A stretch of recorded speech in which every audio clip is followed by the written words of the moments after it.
Не покладаючи рук, працюють будівельники над реконструкцією школи номер 122, що на житломасиві Ігрень. Цей навчальний заклад капітально не ремонтувався вже багато років, і проблеми самої будівлі були, як то кажуть, не дуже наявні. Фундамент мав тріщини, будівля сама по собі мала тріщини.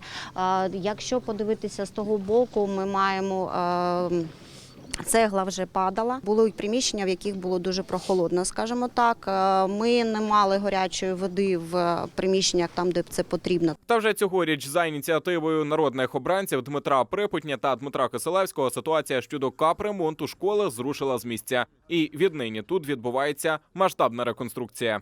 Тут проживає в приватному секторі біля 15 тисяч мешканців Дніпра, які потребують доступу до сучасної освіти, до сучасних освітніх приміщень саме там, де вони живуть, а не в інших місцях. Дуже важливо, щоб і в приватному секторі, не в центрі міста будувалися нові школи, реконструювалися нові сучасні освітні приміщення. Нині роботи йдуть як всередині, так і зовні. Зокрема, триває демонтаж всього старого і невдовзі розпочнуть замінювати комунікації. На данный момент произведено полное утепление фундамента по самой школе.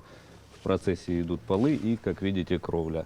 То есть кровля идет с полной заменой всех абсолютно материалов. Также производится сейчас замена балок перекрытия между чердачным помещением и вторым этажом. Саме ж будівництво втілили за допомогою державної програми «Велике будівництво».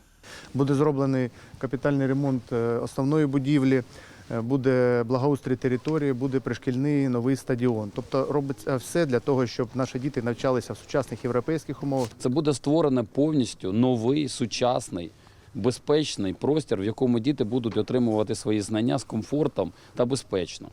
Вартість цього проєкту – близько 64 мільйонів гривень. Марко Ручка, Олег Одринський. Новини 11 каналу.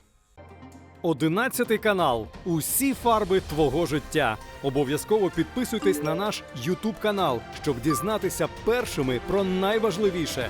Слухайте, дивіться, коментуйте.